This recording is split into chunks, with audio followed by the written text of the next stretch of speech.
you, Mataji, for such a nice, wonderful kirtan. Thank you, Prabhuji. And Mataji, you've just come back from India. Um, would you like to share any experience that you had? Anything particularly? I know you were pretty much in lockdown, so you could not visit holy places Yeah. so much. But Yes. anything you want to share with us, Mataji? Yes, Prabhuji, I would like to share that, but by Krishna's mercy, I think the pandemic was really rampant in March, I think so. But I went in January and February, so I had the opportunity to go to Ahobilam, Prabhuji. Wow. Yes, Ahobilam and Navanarasimha. So it was really a wonderful experience I had there. And it is so beautiful, Prabhuji. I think everybody has to go and visit this place, which is amazing, Prabhuji. So we went. We have to walk a lot, Prabhuji. So there are streams of water, ups and downs, and tugs and stones, and we have to climb hills. And so many hardships, of course, but it is very pleasant. So one thing I saw was Prahalad Maharaj, where he had his schooling. So we can see the script on the stones, Prabhuji, all over, a big place with full of script of Prahalad. Yes. And that one, I was really amazed and to see that. And then I was happy when I went and saw where Prahalad Maharaj was pushed from the cliff. Yeah, from the cliff. Wow. Yes, Prabhu. It was so nice, and that is the place where Narasimha he tore apart Hiranyakashipu, and we can see a small pond, Prabhuji. Even today, it is red in color. Wow.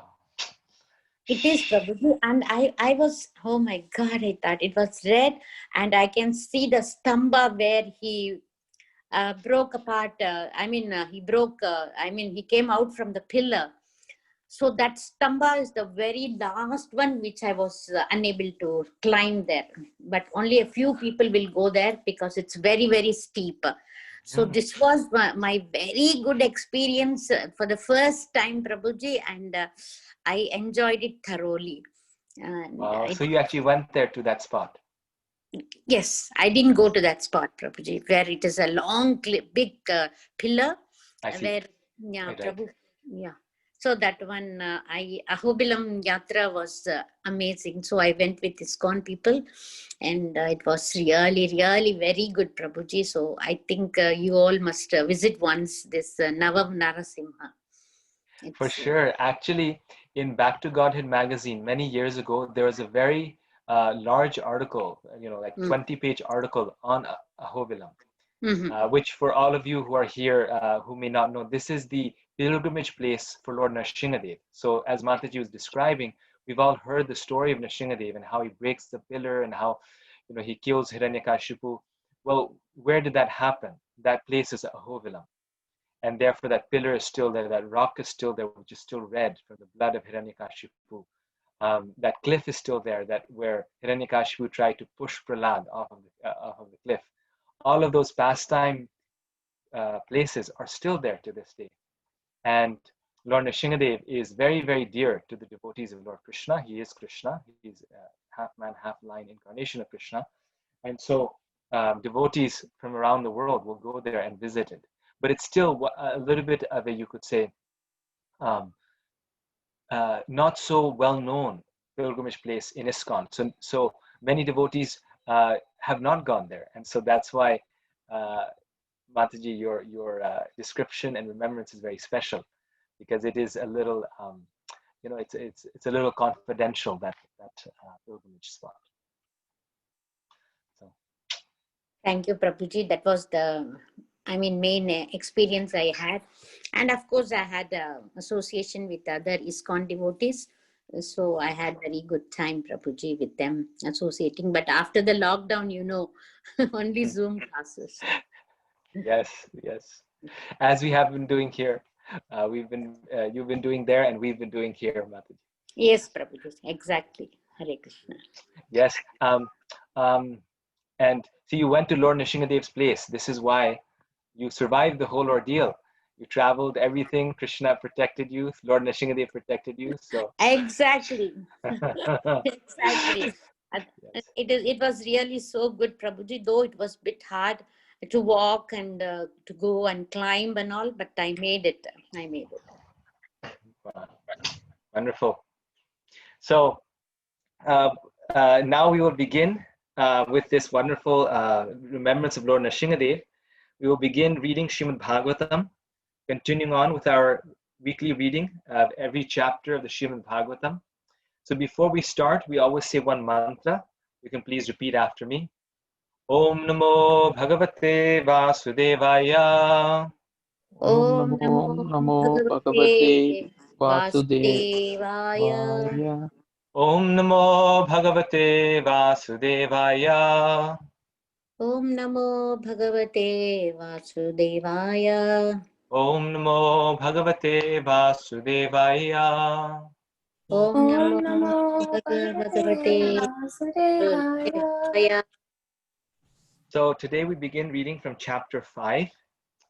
And last time in chapter 4, we ended with the narration, with the description of Vyasadeva, Narad Muni arriving at the hermitage of Vyasadeva. And there, Vyasadeva is perplexed. He's feeling a vacuum in his heart about what he should do at this time. And his great spiritual master, Narad Muni, has appeared on the scene to give him comfort. And to give him comfort by showing him the proper path, by telling him how to engage his energies and his activities in the Lord's service so that he will feel fully satisfied. So this time we're starting with chapter 5, which is Narada's instructions on Srimad Bhagavatam. So now he's arrived there. He's at the hermitage. Imagine in the beautiful Himalayas, similar to Ahovalam, where Mataji is gone. Not exactly there, but similar, in setting, very peaceful, in a peaceful pilgrimage, tranquil setting. And the sage is receiving instructions from the great sage Narad Muni. Narad Muni, by the way, is known as a saint of bhakti. So you'll find him all over the Vedic scriptures. And every process to reach the Lord has some acharya or some saint who, so to say, gives that process, oversees that process. And so the process of bhakti is particularly given by Narad Muni. And therefore, he's everywhere in the Vedic literatures. He's known, Prabhupada says, as a saint of bhakti. And so therefore, all the great sages, you see, they're disciples of Narad. So many of them in the Vedic scriptures. So his instructions are very, very powerful. And they're meant for all of us. Anyone who hears his instructions, their heart becomes purified. Another very wonderful example of someone whose heart was purified by Narada's instructions, just by hearing his words, that person became a very, very great devotee, is who? Who else in Vedic scriptures we find became a great devotee by hearing Narada's instructions? One is Mragari. Mragari the hunter, yes. Mragari was a hunter, and he was so heartless that he would half kill animals. He wouldn't even kill them fully, but he would half kill them just to enjoy the sight of seeing them suffer and weep in pain. That's where he began. That's the type of hunter he was. And Narad Muni, while traveling through the forest, the hunters are in the forest and the sages are also in the forest. So while traveling through the forest, he saw all these half-killed animals lying there. No one even giving them the respect of eating them. And he thought, who is doing this? And then he finds Magari the hunter. And he says, this person is the most fallen person. And so therefore I will liberate him. And then he gives him instructions and he makes him into a pure devotee. So yes, Magrari the hunter is a very nice example. There's another example. We were actually just speaking of him just a few minutes ago.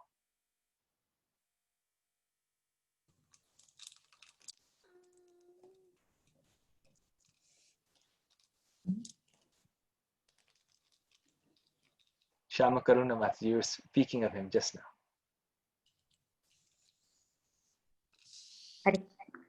Yes.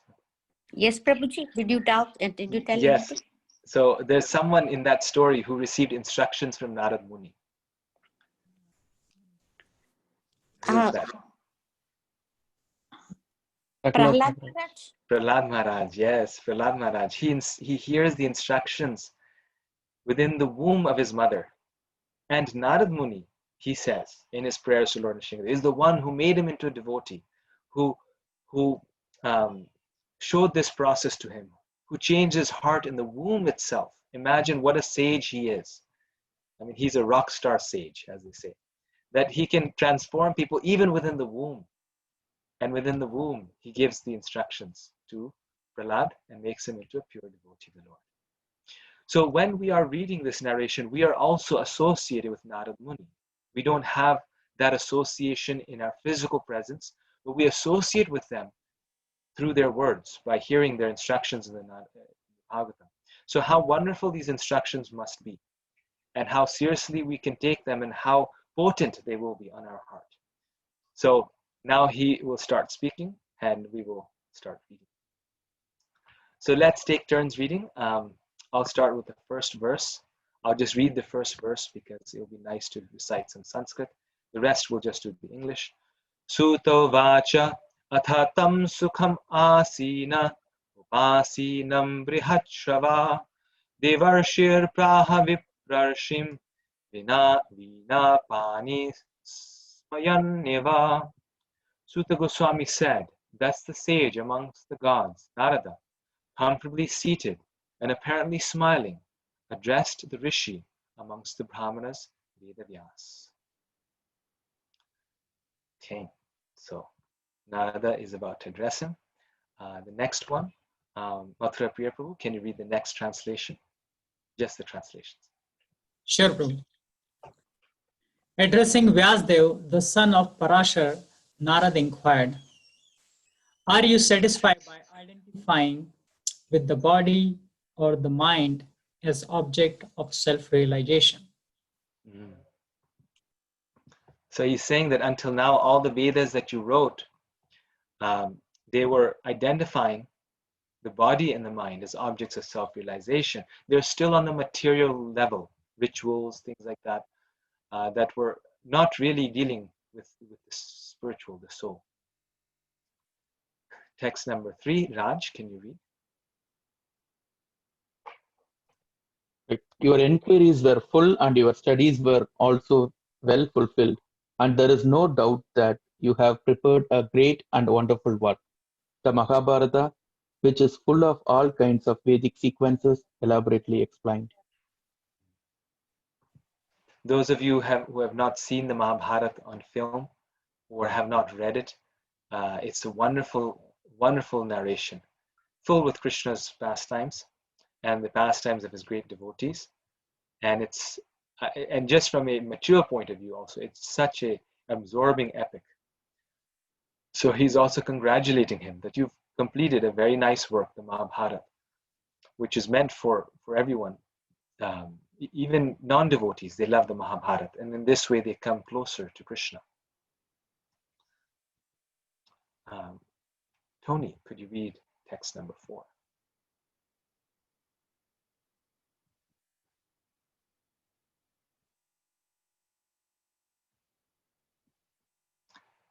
Brandy, could you read number 4?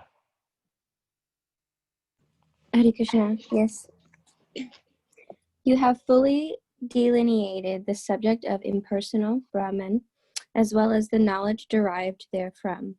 Why should you be despondent in spite of all of this, thinking that you are undone, my dear Prabhu?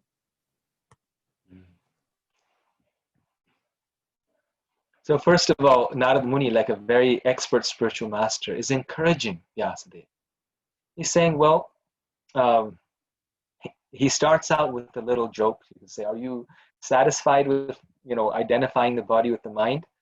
But then he's saying, but you also have done such wonderful service. So what is your reason to be despondent? And why should you be unhappy? And you've done such nice work. So now Shri Vyasadeva is about to respond. Andrew, you can read text 5.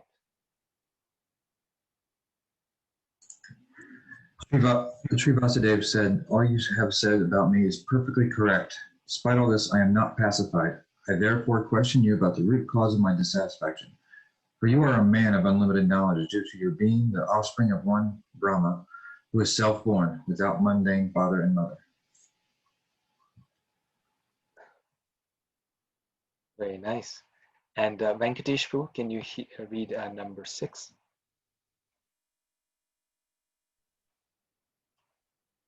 My dear Lord, everything that is mysterious is known to you because you worship the creator and destroyer of the material world and maintainer of the spiritual world, the original personality of Godhead, who is transcendental to the three modes of material nature.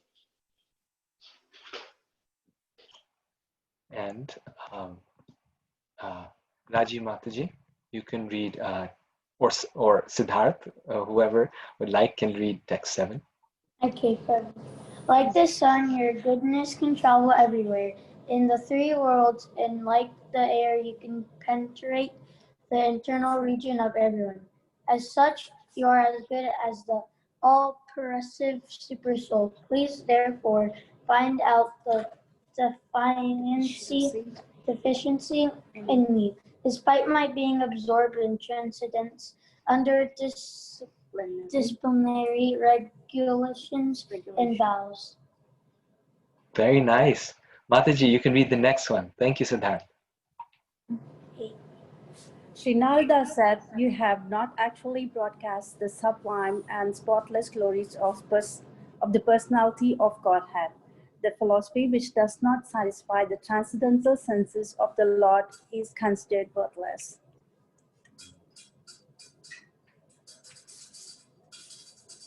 And this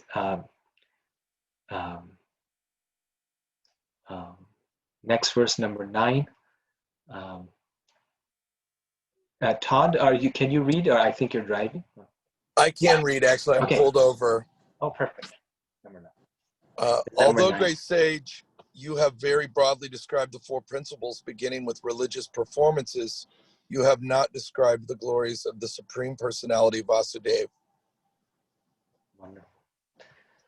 And text 10, Tony, would you like to read? Okay. These words, which do not describe the glories of the Lord, who alone can sanctify the atmosphere of the whole universe, are considered by saintly persons to be like unto a place of pilgrimage for crows. Since the all-perfect persons are inhabitants of the transcendental abode, they do not derive any pleasure there. So this is a perfect place to take a pause. This is the point we were trying to come to.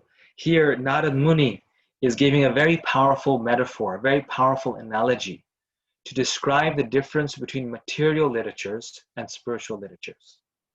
All of us, myself included, are very enthusiastic about material literatures. Like every day I can't wait. I have to do my 15 minutes or 20 minutes of reading the news. Right? What's the latest news? Who got the coronavirus? Who criticized who in the presidential debate and said this or that. There's so much, we have so much ruchi or taste for these material things. Yet when there is spiritual subject matters, spiritual conversations, then we have such little taste. We have to force ourselves somehow. I will go and attend class or listen to a YouTube of some Maharaj giving a class or some great devotee giving a class. And it's like, when we do that, we feel, well, great work has been done. This is hard work, listening. But for material things, it just comes natural. So why is this? Why is it that we have taste for material things, but not for spiritual things? And this is because of what we have taste for. This is because of the taste that our tongue is looking for. That is what is making one thing easy and another thing difficult. Srila Prabhupada, he says that if you give a crow some very nice cake and, some very, well-made food, and you give a crow a pile of trash, most likely the crow will choose the pile of trash and the food that's in there. Why? Because that is what is tasteful to the crows. Because that's the mentality, the nature that they have developed due to their association. Due to that, the gunas that they're in, due to the association that they're in, this is what attracts them. It's the trash of the world. Media outlets have actually done studies where they find that, if you publish a story that has, and we all know this, right, that it has negative content in it, something that is, meant to embarrass someone, something that is meant to cancel someone, destroy someone, that is trying to, pull someone down, those stories will get the more hits than a story that is a very nice story, a story, a news item in which someone is helping someone else. Someone is, someone did something very wonderful for the world, and just a simple story of appreciation of a great sacrifice or a great activity that is done.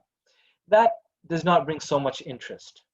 So we may feel that, Narad Muni's metaphor really doesn't apply to us. It's a nice metaphor, it's something nice to be aware of, but really it doesn't apply to me, or it doesn't apply to human society. It's a bit of an exaggeration. But the fact is that we see this on a day-to-day basis. Prabhupada says there's the bees and the flies. Right?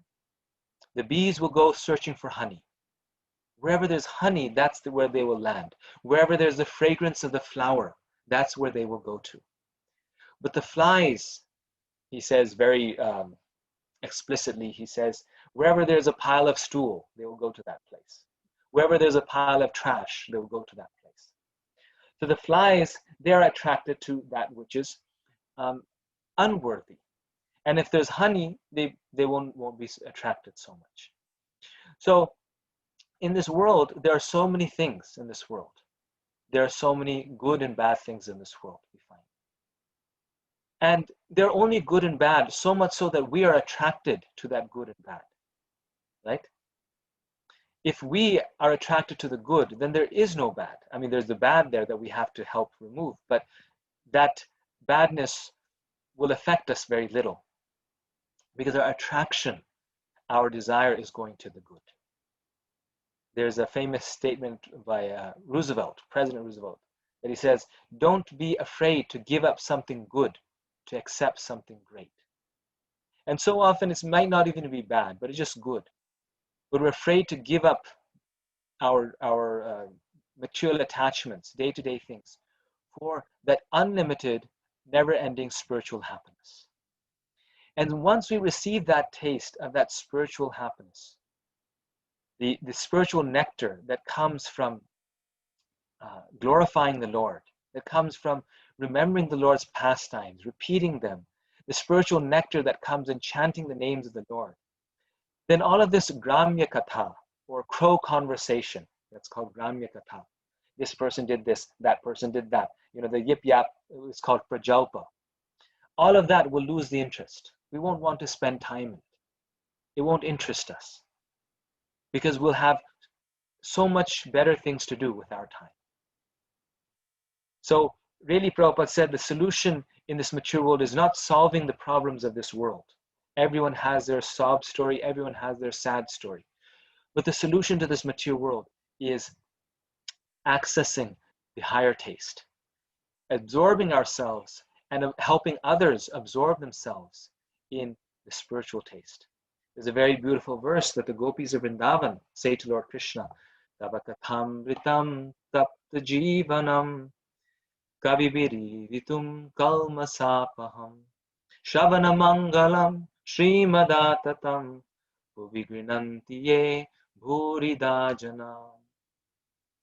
They say that the nectar of your words and pastimes, they are the panacea, they are the cure for the miseries of this material world.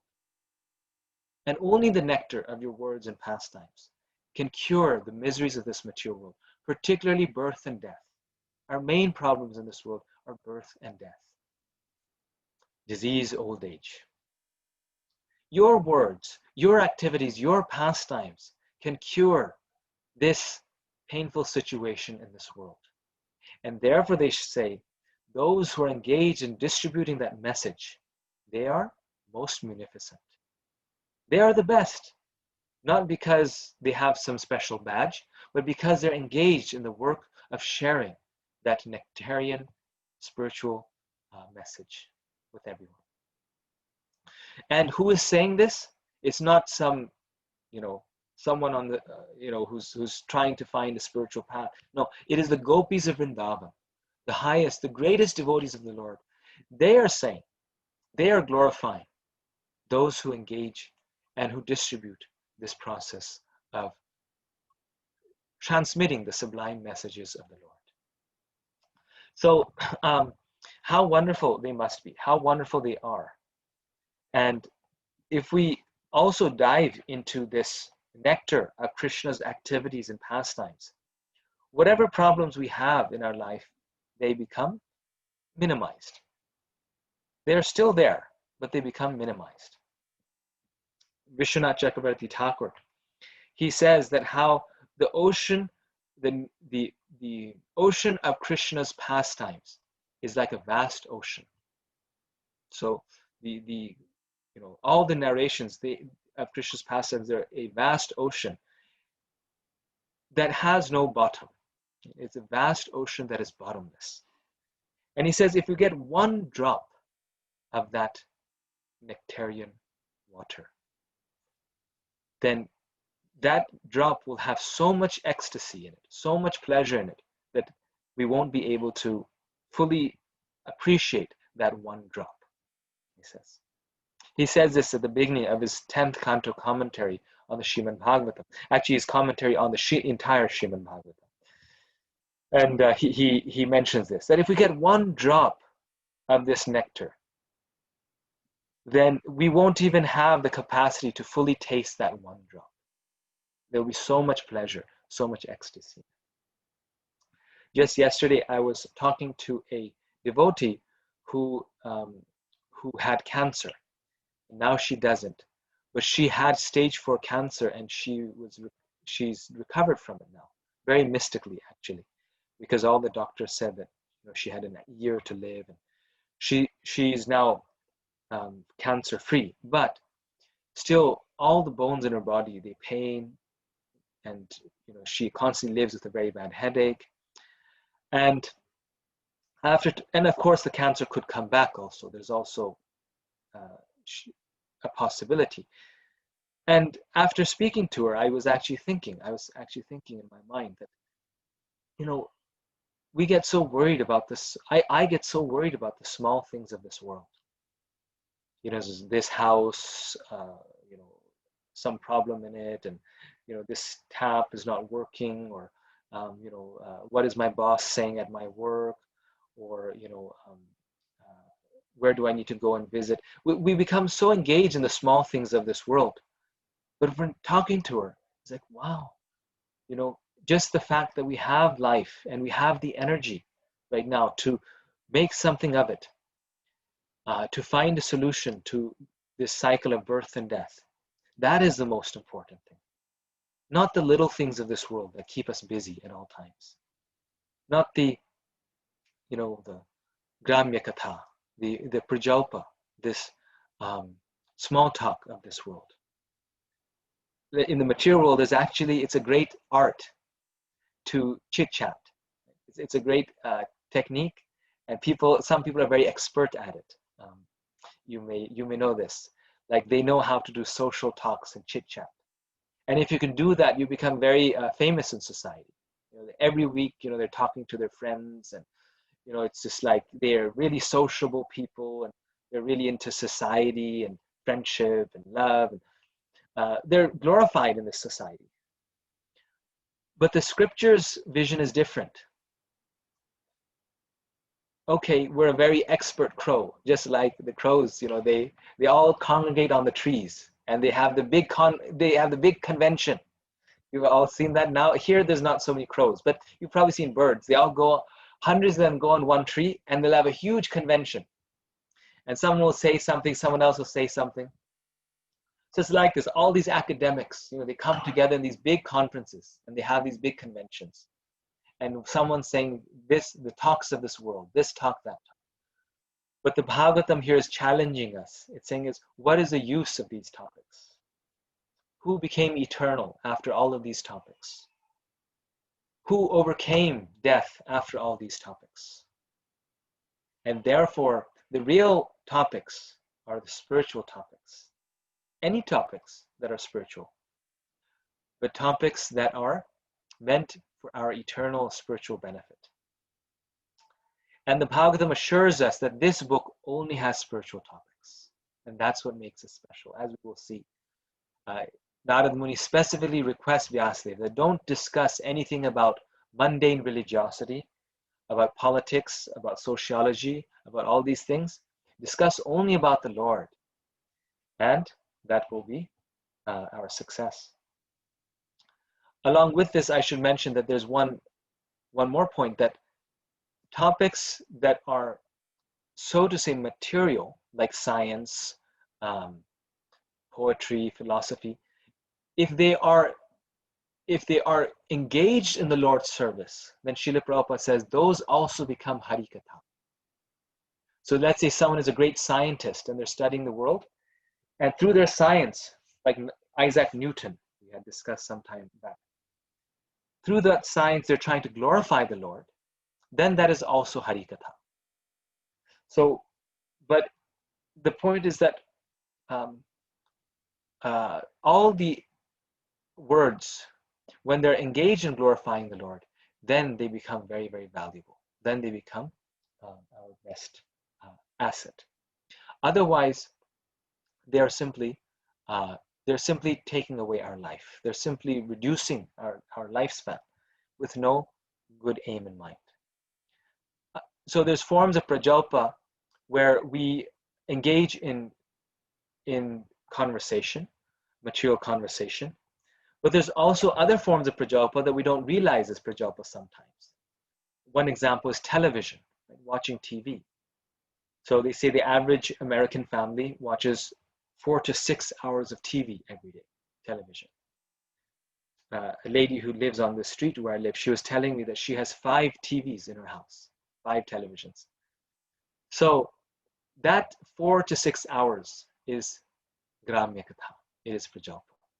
Because the television never improved anyone's life. Like watching all that TV never made anyone eternal. It never made anyone solve death or become free from disease or become free from old age. So that is also a form of prajalpa. Similarly, reading a book that has no spiritual value, that is also prajalpa. But again, as I mentioned, for the service of the Lord, we can do these things. Like for the service of the Lord, we can complete a PhD, which is going to be a very special announcement at the end of this program. We can complete a PhD and read so many books. But that book reading is for the glorification of the Lord, not for material purposes. And therefore it can serve the purpose of Harikatha. So everything can be dovetailed in the Lord, in the service of the Lord, if we use it for the Lord. And at the same time, we should also devote some time in our day for this Harikatha. So every day we should try to engage. And it begins with at least once a week or twice a week. We come together and we hear Harikatha. And such conversations are the meeting place of swans. So materialists are compared to crows. We explained that why. Because they're attracted to words that don't help us. And devotees are compared to swans. When they come together, spiritual seekers are compared to swans. Why swans? This is actually a very ancient analogy. Hansa means swan. And even Plato in his philosophy used this same metaphor. Devotees are compared to swans because the swan has this tendency where they can separate milk from water. They can separate that which is very nutritious milk from that which is ordinary water. In the same way, the devotees of the Lord, through their clear intelligence, they can discriminate as to what is good for my soul, what is very valuable and what is not valuable. And also, swans are attracted to very clean, beautiful, peaceful places. Swans are attracted to beautiful lakes, lotus flowers, pearls. So we should be attracted to good things. Like some people, they like horror movies, right? They have a taste for horror movies. And, even very good people have taste for horror movies. It's just a genre. So in some sense, it's a movie, it's okay. But on the other hand, why should we be attracted to horror? We have to think, how is that helping me? There's already so much horror in this world. I even know some devotees, very, you could say, well-established, initiated devotees, who say they still have this attraction to horror movies. But why should we be attracted to horror? There's already so much horror in this world, right? We should be attracted to good things. We can watch movies, but we watch Mahabharata, we watch Ramayana, we watch Krishna, we watch things that are going to please us. In the same way, some people are attracted to very, very hot food, very pungent food, food that is putrid and old. So Krishna is saying, why should we be attracted to that? We should eat foods that are healthy for us, that will revive our spiritual energy, rather than foods that will dampen it. So in this way, the focus of attraction, if it's focused on spiritual things, specifically on the Bhagavatam, it will make us into swan-like beings. We want to become a Hansa, and specifically a Paramahansa, a great swan, so that we can serve Krishna very nicely. So, any thoughts, points, reflections up to this point? We'll read the purport, but before we do that, any other thoughts?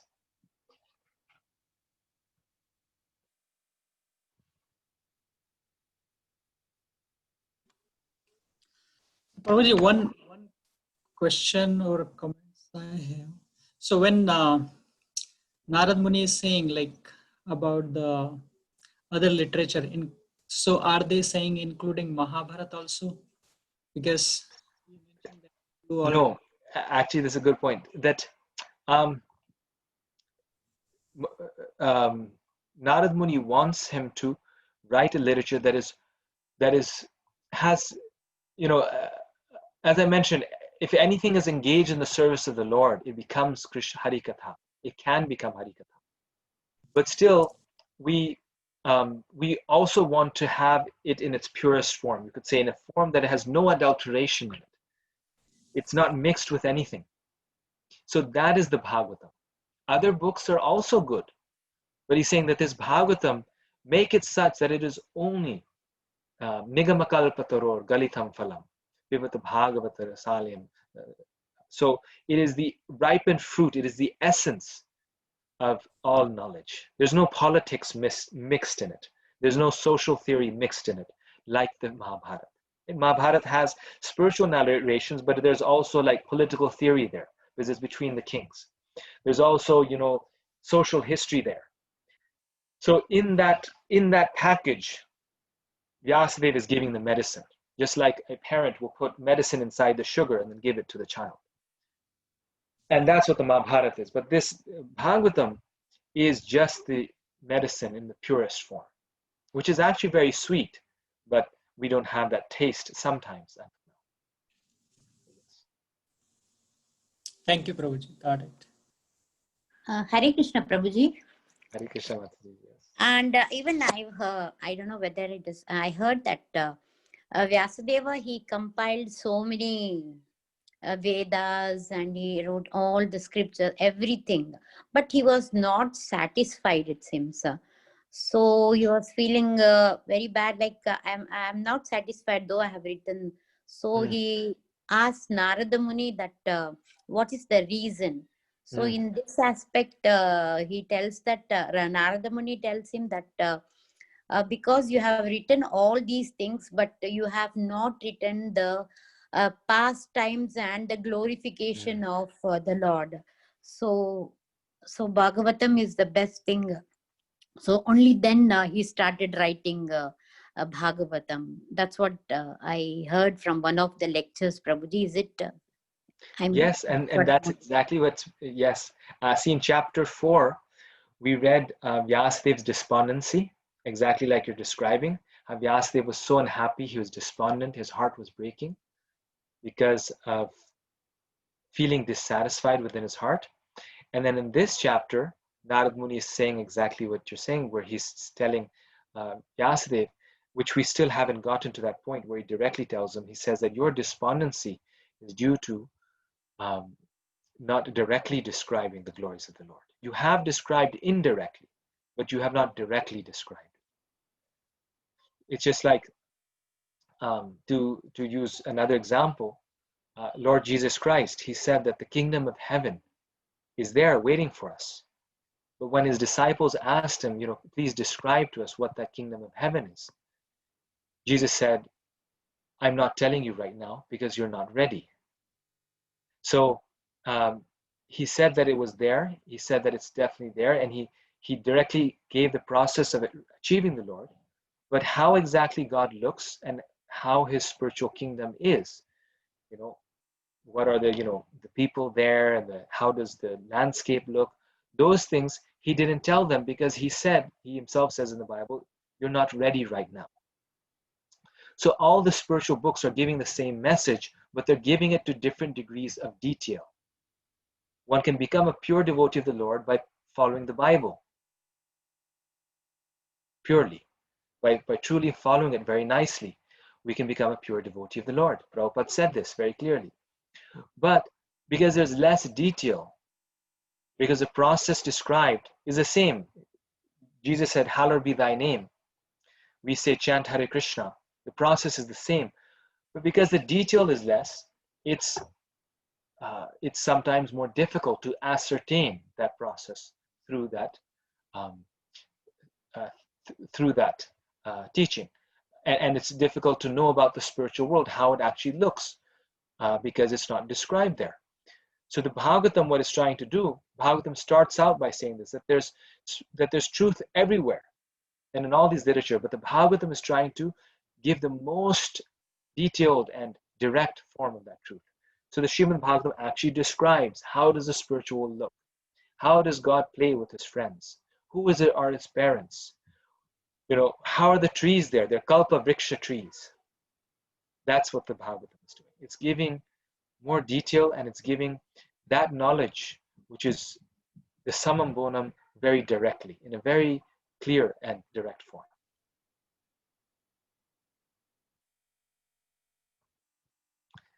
Raj, did you have a question? No, Prabhuji, I was just reflecting on how the association is very important, and how to um, not spend time on the worldly matters, even though we are in this world. How to distance ourselves and focus on things that matters to us. I was just reflecting on that, because given in this mundane world, we do our jobs and we do research. For example, I'm doing PhD and I have to read something and I'm trying to make some connections, and some of them is questioning the truth, uh, the reality, searching for the truth, and things. When my work and the thought process and the literature I am reading, the worldly literature as well as the spiritual literature.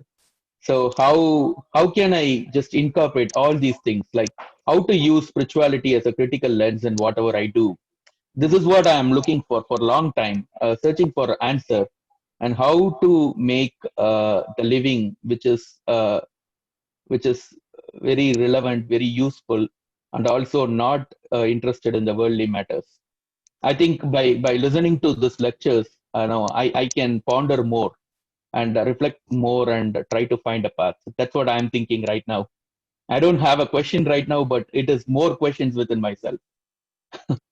Yes, you're so correct, Prabhu. And I think many people can share the same experience, that by listening to these spiritual talks, it like suddenly wakes us up. We're like, what's the problem? Uh, there's no big problems in this material world. The only problem is that I'm forgetting that connection, like you're mentioning. That I just need to connect the aspects of my life to that spiritual source, to Krishna. That's the only problem. And Bhakti Siddhanta Saraswati Thakur, Srila Prabhupada's spiritual master, he mentioned this. He said that the only problem in this material world is a lack of Krishna consciousness. Because when everyone is more Krishna conscious, then the world becomes the spiritual world. The world becomes like the spiritual world. So those talks, these talks, this reading of Bhagavatam, it like opens up a bulb, and that happens due to contact with the spiritual process. How when we associate with the process, it's just like we think, oh, it's just it's like it's a very strong feeling that comes from inside. How now I my heart is full again. Like now, actually, I get new energy. Yes, new energy and new enthusiasm to go on with my daily activities, because now the goal is clear. And also it gives like I think it clarifies my thought process, and whatever I do, I can always think I have a choice, and I can think, okay, whether this one is right, is it anyway adding some value to both our material world as well as the spiritual world? And whatever I do here, in some way, can I include some aspects of spirituality and things like that? But it is very difficult, Prabhu, right now. I don't know, I'm not able to do it. I mean, I truly feel that having our association, like attending the lecture, is the only thing I feel as a pure bliss or pure spiritual. Other than this, I'm like trying to do it, but I'm being dragged into multiple things, and I don't know, maybe it needs some experience and a clearer thought process, maybe by reading more. Yes. Well, the thing is, this is why we hear and chant and engage in this thing, because gradually our mind becomes sort of purified, where we can well, even then we have to because see, it's just like um, a person who's a wrestler, and they have to do their exercise every day, and then when they go to the match, they can win the wrestling match. So their strength is with them always, but it's through their exercise that they get the strength to be ready for the time comes. So this is like our day-to-day exercise. This is what is making us strong. So then we can give. Then we can relate other things, like you're saying, in Krishna service.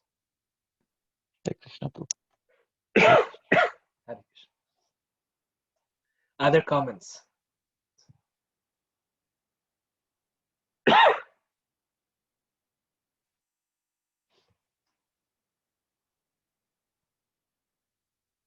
Hare Krishna Prabhuji, it also gives us, an idea like people we are mixing, whether they are, if they are full of prajalpa, no, I can't mix with them, no. So it will, the mind tells us what is correct, what you want to do correct, right, or what is wrong. So it will take us to that mode of aspect. In my view, I was feeling that. So I used to have many friends like that. Oh, this is unnecessary. I used to feel that, no, this is not good. So it gives an idea, Bhagavatam, reading the stories and knowing all these things, but it gives a clear picture that what is right and what we have to do correctly and what we have to follow. So that is what even I feel, Prabhuji. Hare Krishna. Yes, Mataji, very nice point. We choose our association. We cannot choose our consciousness. Material energy is too strong. Material energy will overcome us based upon whichever association we have. But the place that we have a choice is where we associate with. It's just like, I found this in my own life actually, that that once I'm in the wrong association, I then cannot control myself. Right? In so many different ways, right? Like I was last time giving the example of being on an airline and the big TV screen there. Once it's there, my eyes go to it. I'm not spiritually strong enough where I can control myself, but I have the choice of where I want to go, so that those things will affect me or not. So of course, in the case of the plane, I don't have a choice, right? If you have to travel, you have to go. And in that case, you can read a nice book. But in general, in life, we have a choice where we want to go, which association we want to pick. That we can choose. But once we have the association, then we really cannot choose. The modes of nature are so powerful, they take over. Yes. Very dominant and very powerful, Prabhuji. That one. Yes. Thank you, Prabhu. Hari. Thank you. Thank you very much. I was thinking we can now read the purport for this text. It's a very, very nice purport. It'll be a nice way to summarize our discussion. So, again, we can take turns reading the purport. I'll start. Crows and swans are not birds of the same feather, because of their different mental attitudes. The fruitive workers or passionate men are compared to the crows, whereas the all-perfect saintly persons are compared to the swans. Oh, sorry, I didn't share the screen. Yes, Prabhuji. I didn't want to interrupt. No, thank you. So, crows and swans are not birds of the same feather because of their different mental attitudes. The fruitive workers or passionate men are compared to the crows, whereas the all-perfect saintly persons are compared to the swans. The crows take pleasure in a place where garbage is thrown out, just as the passionate fruitive workers take pleasure in wine and women and places for gross sense pleasure. The swans do not take pleasure in the places where crows are assembled for conferences and meetings. They are instead seen in the atmosphere of natural scenic beauty, where there are transparent reservoirs of water nicely decorated with stems of lotus flowers in variegated colors of natural beauty. That is the difference between the two classes of birds. Nature has influenced different species of life with different mentalities, and it is not possible to bring them up into the same rank and file. Next paragraph. Andrew, can you read the next paragraph? Similarly, there are different kinds of literature for different types of men of different mentality. Mostly the market literatures which attract men of the crows categories are literatures containing a few remnants of sensuous topics. They are generally known as mundane talks in relation with the gross body and subtle mind. They are full of subject matter described in decorative language, full of mundane similes and metaphorical arrangements. Yet with all that, they do not glorify the Lord. Such poetry and prose on any subject matter is considered decoration of a dead body. Spiritually advanced men who are compared to the swans do not take pleasure in such dead literatures, which are sources of pleasure for men who are spiritually dead. These literatures and the modes of passion and ignorance are distributed under different labels, but they can hardly help the spiritual urge of the human being, and thus the swan-like spiritually advanced men have nothing to do with them. Such spiritually advanced men are called Manusha. Again, also because they always keep up the standard of transcendental voluntary service to the Lord on the spiritual plane. This completely forbids fruitive activities for gross bodily sense satisfaction or subtle speculation of the material egoistic mind. Ego, yeah. Yes. The And then the last paragraph, Brandy, would you like to read the last two? Yes, Hare Krishna, thank you. Social literary men, scientists, mundane poets, theoretical philosophers, and politicians who are completely absorbed in the material advancement of sense pleasure are all dolls of the material energy. They take pleasure in a place where rejected subject matters are thrown. According to Swami Sridhara, this is the pleasure of the prostitute hunters.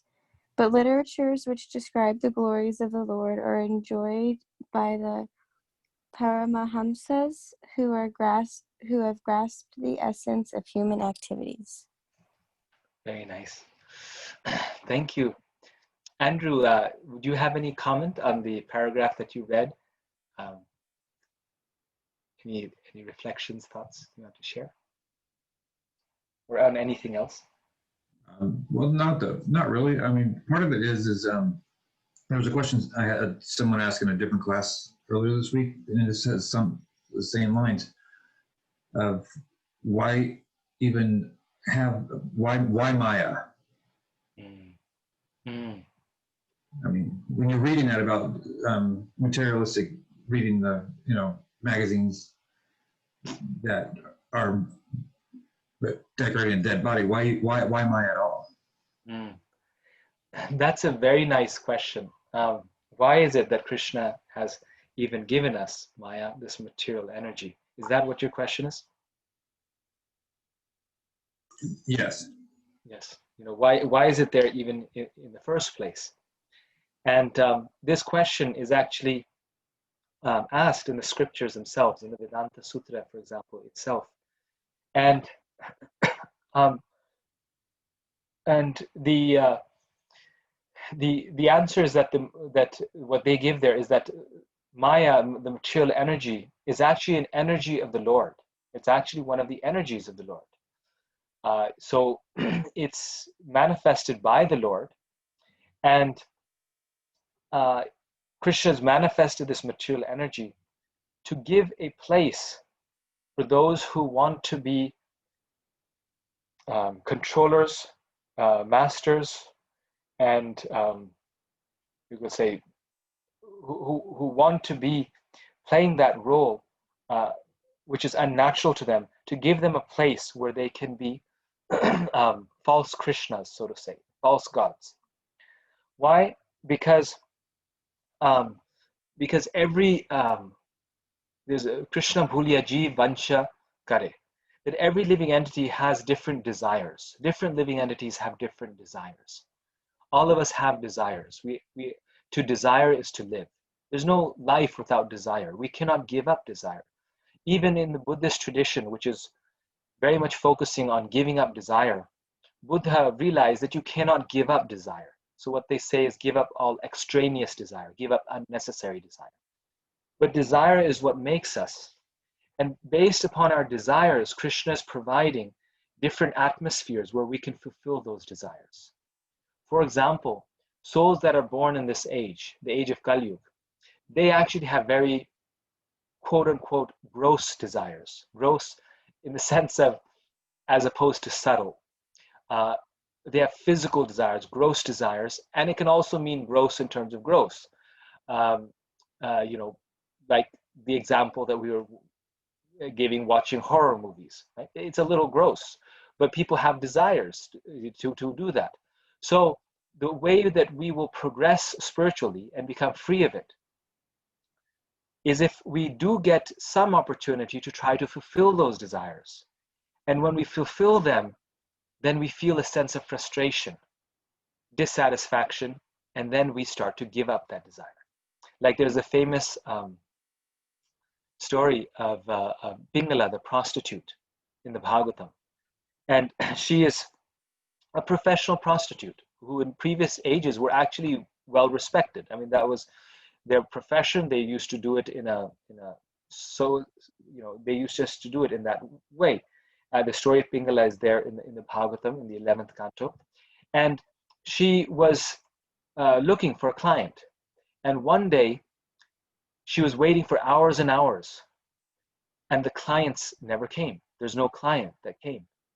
And it's described that as a result of that particular experience, and over the course of her experiences, something changed in her heart where she said, I'm done with this. This is just so distasteful. Why should I stand here and wait for these clients? and it's just giving me no pleasure. So she had that desire, like someone else has a desire to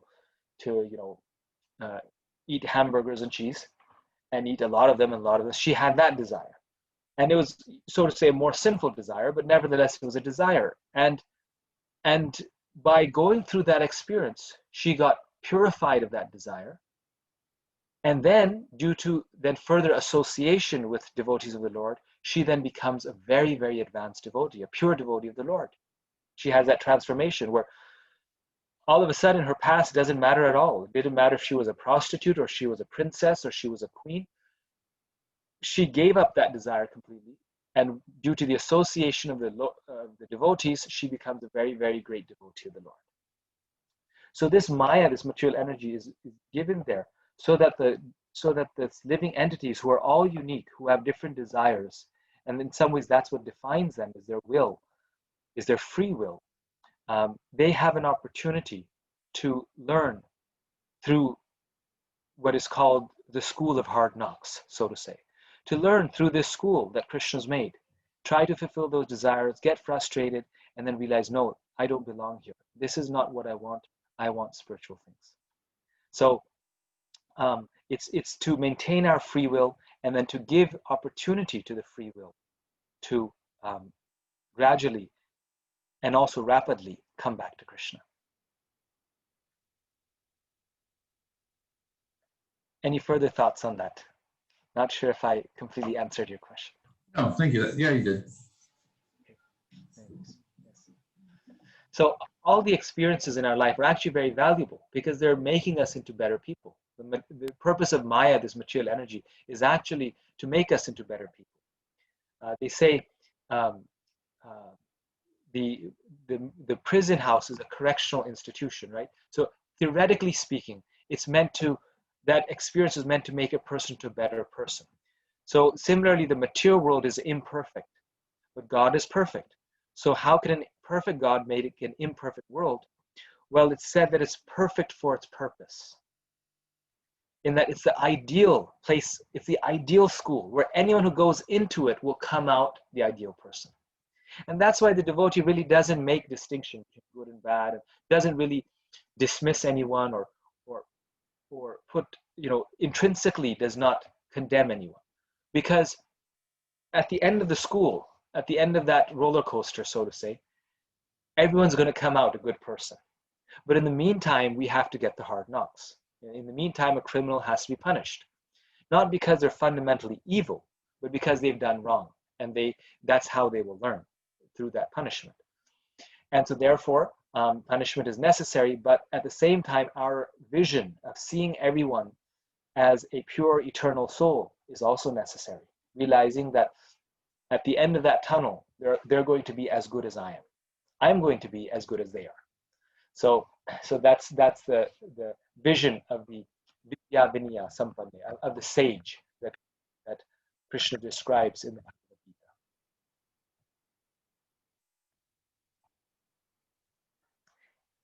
Any final thoughts, questions?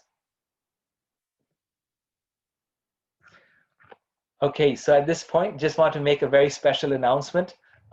Raj just passed his Viva at the university. He is now about to graduate. He still has some credits left, but after so much hard work and effort, and with the desire of using his PhD in Krishna service, we received the good news that he will be a doctor soon, and he passed his Viva. So I'm going to unmute everyone, and we can all congratulate him. Hare Krishna. Congratulations, Prabhuji. Congratulations, Prabhuji. Hare Krishna. Such a wonderful Thank you, Mataji. service. So nice. Thank you, Mataji. Very good. Congratulations, Prabhu. Thank you, Prabhuji. Congratulations, Prabhu. Thank you, Mataji. Thank you, Congratulations. Mataji. Thank you so much, Prabhuji. You call you Dr. Prabhuji, Dr. Raj. Not yet, Mataji. I still have some more things to do, and I still have close to 1 year left. So It's good. Good to see you. thank you, Mataji. Hare Krishna Prabhuji. Congratulations. Thank you, Prabhuji. And we have Gaurav with us today. Thank you, Gaurav, for joining us after a long time. And we're expecting great things from you, Gaurav, very soon. So Yes, Prabhuji. yes, thank you so much for joining. And I think Raju Prabhu also joined because of you for a little bit today. So Yes, I bet Prabhuji. just see, this is the effect of good association. You both are giving each other good association. Yes, Prabhuji, it's so nice to join you guys, and I had a chance to listen a great lecture, and I missed I guess I missed the kirtan, but I listened the whole class, so it was so nice, Prabhuji. Thank you so much. Thank you. Actually, we don't know, most of you don't know, but Gaurav is actually a very sincere devotee. At one point, he was chanting 16 rounds every day, and he's actually a very sincere devotee at heart. And we are really grateful for your association. Thank you for coming. Thank you, Prabhuji. Thank you. Hare Krishna. Hare Krishna. So if we don't have any further comment question, then we can thank Prabhuji by saying time Hari Bol. And we'll meet next week. Hari Bol. Hari Bol. Hari Bol. Hari Bol. Hari Bol. Hari Bol. Krishna bless you, Prabhuji. Thank you, Mataji. Hare Krishna Prabhuji. Thank you for the wonderful talk. Thank you. You're welcome.